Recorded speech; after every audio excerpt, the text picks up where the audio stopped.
Bien-aimés, tel il est, tel nous sommes sur la terre, nous avons été créés à son image. Pour dominer. Gloire à Dieu. Waouh. Maman Corinne avait raison de dire que préparez-vous parce que bientôt on ne trouvera plus la place pour... on va commencer à se pousser. Non, amenez l'homme de Dieu devant, s'il vous plaît.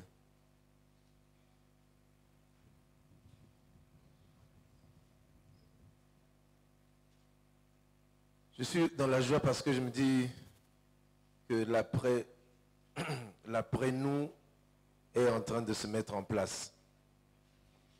Alléluia. Il y a des gens qui ne veulent pas que nous quittions cet endroit.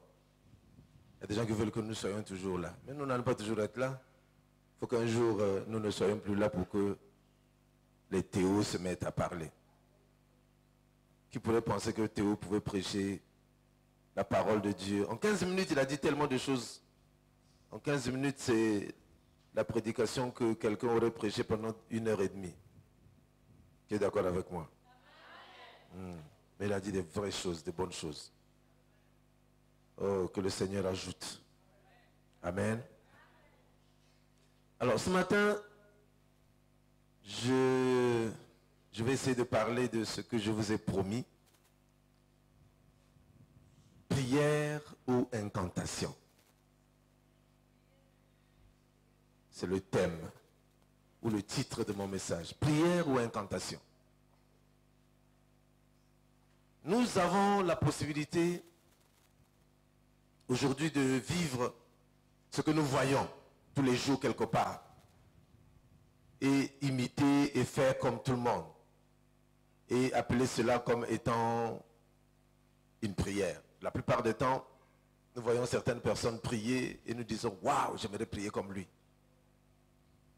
Soit parce qu'il est pris doucement, pour ceux qui aiment le calme, soit parce que les gens, il y en a qui aiment les gens tempérés, alors il veut être comme lui. Les gens qui, quand il a commencé à prier, il faut que la toiture sente que vraiment il y a une prière qui est en train d'être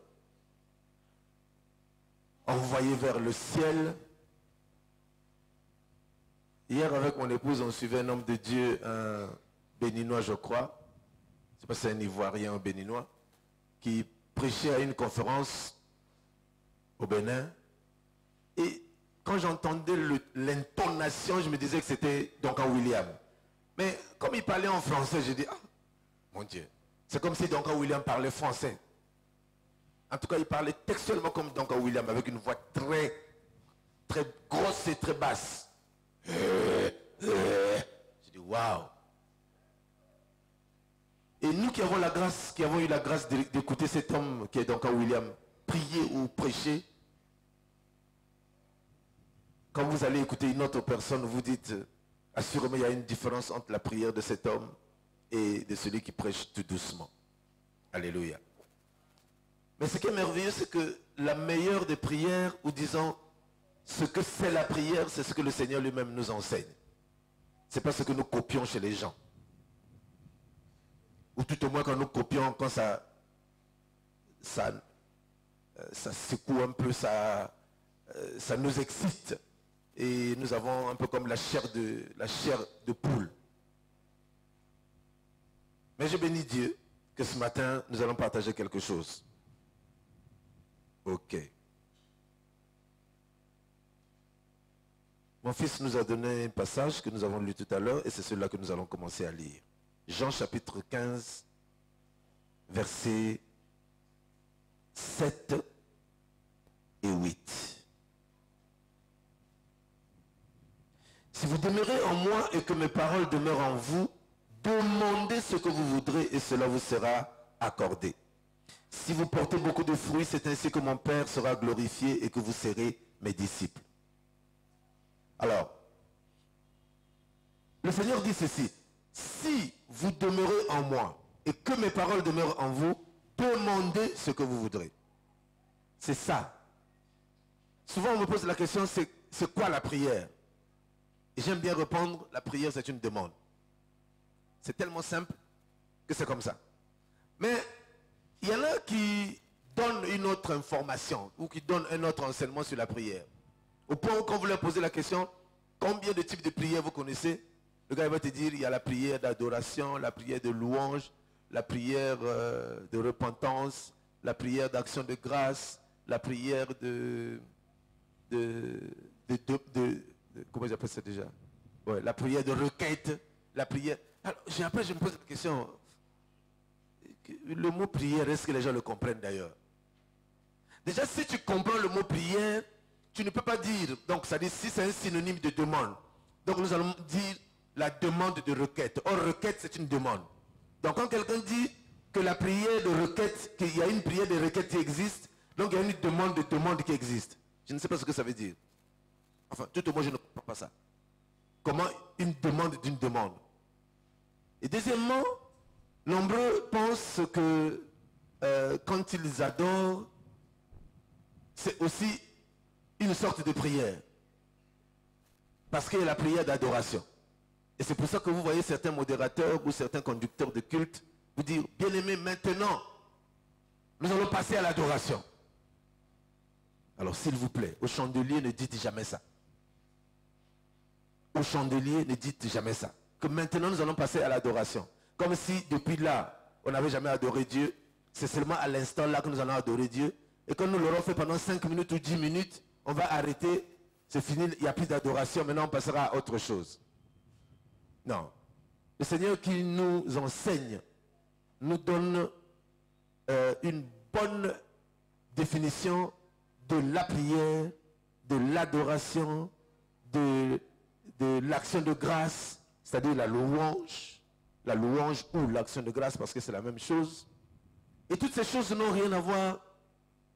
Ce ne sont pas des synonymes de la prière. Ce ne sont pas non plus des modes de prière ou des types de prière. La prière, c'est une demande, point barre. Dis à ton voisin, la prière, c'est une demande. Lorsque tu vas demander un emploi quelque part, tu vas chercher un emploi. Le papier, on te demande de faire une demande. Tu peux aussi dire qu'on te demande, on demande de faire une prière. En réalité, sur la demande, on met toujours en haut objet demande d'emploi. Mais dans le corps de la lettre ou de la demande, souvent on écrit « J'ai l'honneur de venir très respectueusement ou respectueusement devant votre haute bienveillance ou très haute bienveillance, ça dépend de qui, à qui on adresse la demande. Demandez. J'ai l'honneur de venir devant votre haute bienveillance. Demandez. Ben, vous avez vu, non? Que j'ai l'honneur de venir auprès de votre bienveillance. Demandez. Un emploi de charbonnier, un emploi d'ingénieur, un emploi de comptable dans votre entreprise. C'est ça une demande. Mais c'est aussi une prière. Parce qu'à la fin, la plupart du temps, vous signez à la fin la phrase appropriée, si vous voulez, la phrase universelle. Je vous prie de bien vouloir. Je vous prie d'agréer. Bon, maintenant, on aurait pu dire, pourquoi est-ce que je vous prie d'agréer? Tu aurais pu dire, je vous demande d'agréer. Ça passe. Mais pourquoi on ne met pas je vous demande d'agréer? C'est parce qu'en haut, il y a déjà demande. Voilà pourquoi en bas, on met je vous prie. Vous pouvez inverser. Objet, prière, d'emploi. C'est vrai que les gens ne vous comprendront pas. Parce que justement, ils n'ont jamais eu à penser, à raisonner comme je raisonne maintenant ce matin. Ou comme tu vas raisonner demain, après avoir écouté ce message. J'ai l'honneur de venir auprès de votre bienveillance, vous prier de bien vouloir m'accorder un emploi dans le domaine de la comptabilité, ou dans le domaine des ressources humaines, ou dans le domaine de l'inspectorat, ou je ne sais pas quel domaine, la cuisine, je ne sais pas, restauration, ou management, commercial. Mais je vous prie, c'est aussi je vous demande. Donc, la prière, c'est une demande. Ça, retenons-le d'abord. La prière, c'est une demande. Maintenant, lorsque vous adressez une demande à quelqu'un, est-ce que vous vous agitez? Vous faites une demande tout simplement. Si elle est écrite, c'est bien. Je crois que vous n'allez pas manifester des agitations. Mais si elle est verbale ou orale, c'est-à-dire si vous parlez à la personne, vous venez vers moi pour dire, papa s'il te plaît, est-ce que tu peux faire ceci pour moi? Est-ce que tu peux m'accorder ceci? Est-ce que tu peux me donner telle chose? Bon, mais je n'ai jamais vu quelqu'un venir vers moi et venir le faire avec, venir me demander quelque chose avec l'attitude d'un guerrier. Parce que quelque part, j'entends certaines personnes dire, papa, vraiment, hein, pourquoi tu ne nous convoques pas de veillées de prière? Les autres font des prières agressives. Parce qu'on a tous les problèmes. Nos problèmes là, il faut des prières agressives. J'ai dit, ok. Donc il faut des demandes agressives. Bien aimé, moi, une demande agressive, je ne la reçois pas. Parce que agresser quelqu'un, vous savez ce que ça veut dire? Mais, bon, quand vous faites une prière agressive, vous la faites à qui? À Dieu. Or, qui est capable d'agresser Dieu?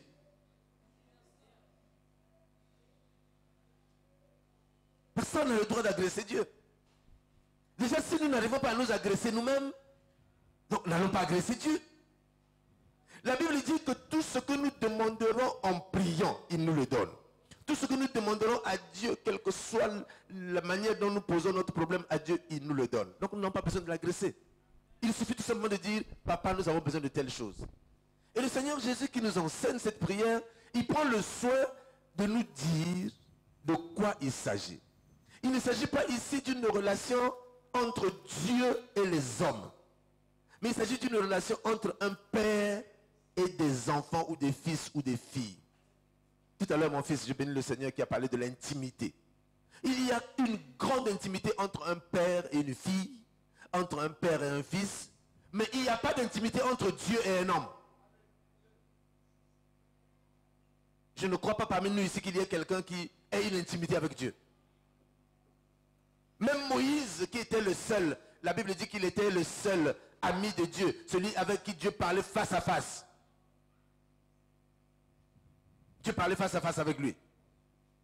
Donc ça veut dire qu'il avait une certaine intimité. Mais vous n'en faites pas. Dans cette intimité, cela n'a pas empêché que Dieu, à un moment donné, le frappe et l'empêche même de voir le pays qu'il lui avait promis. Il lui a dit, va prendre mon peuple, amène-le, conduis-le à la terre promise, là où coule le lait et le miel. Mais à cause du fait qu'il est difficile à un homme d'avoir une intimité avec son Créateur, c'est pour ça que Dieu prend la forme du Père et il vient sous la forme du Père afin d'avoir une intimité avec nous. Alléluia. Si je suis chef d'État, imaginez-vous qu'un jour, bon, Dieu le décide comme ça, Pâques, Yoshua, président de la République. Je ne pourrai plus avoir la même intimité avec vous en tant que chef d'État. Vous aurez voulu venir me rencontrer à tout moment. Ou bien quand je suis dans ma voiture, vous aurez voulu que je m'arrête et que je cause avec vous. Ça ne se fera plus. Parce que le protocole va m'exiger ou va vous exiger, et à vous et à moi, de ne plus avoir les mêmes relations. Alléluia. Mais, si vous venez vers moi en tant que fils ou fille, et que je suis le père, tout président que je suis, vous avez votre droit, parce qu'il y a une certaine intimité qui existe entre nous. Mais de vous tous, n'auront cette intimité avec moi que ceux-là qui sont des fils et des filles. Ce n'est pas que moi je le forcerai, non. Même vous-même, vous allez le sentir. Il y a des gens qui s'approcheront de moi le plus simplement possible. Il y a d'autres qui n'auront même pas le courage de s'approcher. Un jour, il y a un des enfants ici, je ne veux pas dire son nom, qui est arrivé à la maison et j'étais en train de monter à table et je l'ai invité, viens manger avec moi. Mais il était là, il est indécis. Il ne savait pas qu'est-ce qu'il fallait faire, dire qu'il ne peut pas manger, il voulait mentir que non, j'ai déjà mangé. Donc, il était très indécis. Puis j'ai dit, non, viens t'asseoir et mange. Donc, il ne comprenait pas. Après, il s'est assis. Pendant tout le repas, il ne pouvait pas parler. Et quand il est sorti de là, il a vu un autre frère, il a dit, frère, Tu sais, quand on parle de grâce, il y a grâce et grâce. Il a dit ça à l'autre. Il y a grâce et grâce. Toi, tu as déjà mangé à la table de l'évêque? Oh non, frère, il y a grâce et grâce. Moi, j'ai mangé à la table de l'évêque. En face de l'évêque. Donc, déjà le fait, voyez-vous, quand la Bible dit que Jésus trempe la main dans le plat. Hein? Il trempe la main dans le plat pour manger. C'est comme ça que les musulmans en général mangent. Ou les gens en Afrique de l'Ouest. Le même plat, tout le monde met la main là-dedans. Mais si tu n'as pas d'intimité avec ces gens-là, tu n'as pas mettre ta main. D'abord pour que, il y a des gens qui regardent, ils disent, ah, celui-là, moi je ne peux pas manger comment? Parce que pour nous, on dit quoi? Ta salive va rentrer dans la nourriture, moi j'aime. Non, jamais. Et si tu vois la personne, pour toi, la personne est sale, elle est bizarre et tout, moi manger avec, non, jamais ça ne marche pas. Mais quand on a une intimité avec une personne, même si il y a la salive. Je ne sais pas si vous, aujourd'hui, vous faites ça, mais nous, quand on était gamin à l'école, avec Edgar, quand on était gamin tout petit à l'école, quand tu achetais un beignet, tu as 20, à l'époque, le gros beignet, là, ça coûtait 10 francs. Donc, on t'a donné 10 francs à la maison. Tu achètes ton beignet à l'école, un gros beignet. Hein. Tu arrives là, ton copain vient, donne-moi. On se partageait ce beignet. Mais quand tu veux vraiment ne pas donner à la personne, tu dis, je ne donne pas. Le gars, il insiste, je ne donne pas, il insiste. Tu prends le beignet, tu crasses dessus. Tu crasses sur le beignet partout. Le gars, il dit quand même, ça fait rien, donne quand même.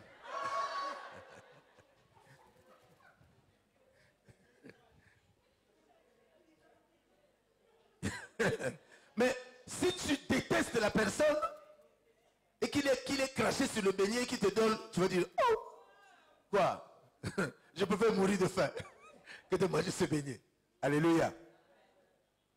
Alors, ça veut dire quoi? Que la prière, quand le Seigneur Jésus nous enseigne la prière, il nous enseigne quelque chose que lui-même pratique devant nous. Donc quand vous regardez dans les Écritures, Jésus-Christ, lui, prenait le temps d'aller parler à son Père. Mais ce qui est terrible, c'est que même lorsqu'il est à côté des gens, pendant qu'il est en train de prier, les gens peuvent dormir. Vous imaginez, Pierre, Jacques et Jean dorment. Donc ça veut dire qu'il n'est pas en train de déranger même ceux qui sont à côté de lui. Or nous, dans nos maisons, il faut que la voisine ou le voisin de l'autre côté sache que non, cette maison-là, c'est une maison de prière. Oh, Jésus! Jésus! Donc on dit, ah, celui-là, il a commencé. Celui-là, il a commencé sa prière. Il y a des gens qui ne prient qu'à partir de minuit. Parce qu'on leur a dit que les sorciers se promènent à partir de minuit. Alors là, ils commencent à partir de minuit.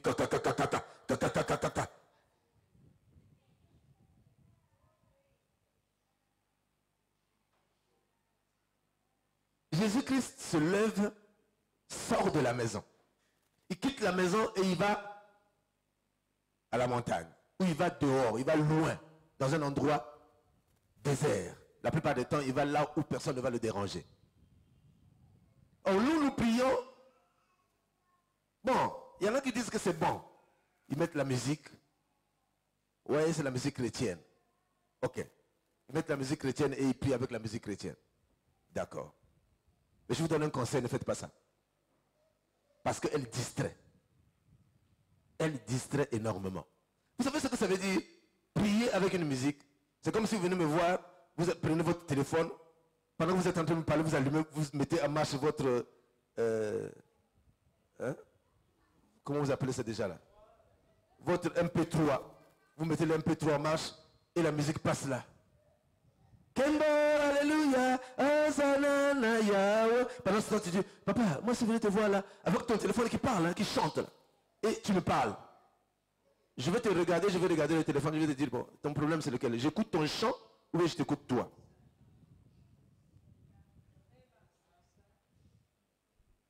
Alléluia. Prenez le temps, lorsque vous voulez parler à Dieu, parlez-lui sans dérangement. Là, je vous parle parce qu'il s'agit de vous. C'est une intimité. Il y a une prière entre toi et Dieu. Toi seulement et Dieu. Le Seigneur Jésus enseigne, il dit, Matthieu chapitre 5. Non, Matthieu chapitre 6, pardon.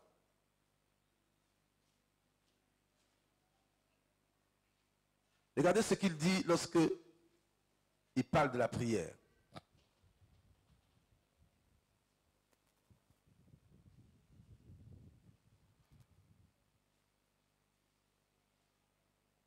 Matthieu chapitre 6, verset 5. Lorsque vous priez, ne soyez pas comme les hypocrites qui aiment à prier debout dans les synagogues et au coin des rues pour être vus des hommes. Je vous le dis en vérité, ils reçoivent leur récompense. Ok, certainement que toi tu ne vas pas prier dans les rues. Tu vas me dire, moi je ne vais pas dans la rue, je suis dans ma chambre. Mais dès l'instant où tu veux prier parce que tu sais que bon, au salon là-bas il y a des gens qui sont là, il faut qu'ils sachent quand même que moi c'est ma maison, moi je suis un prieur. Donc tu commences à prier, tu élèves la voix,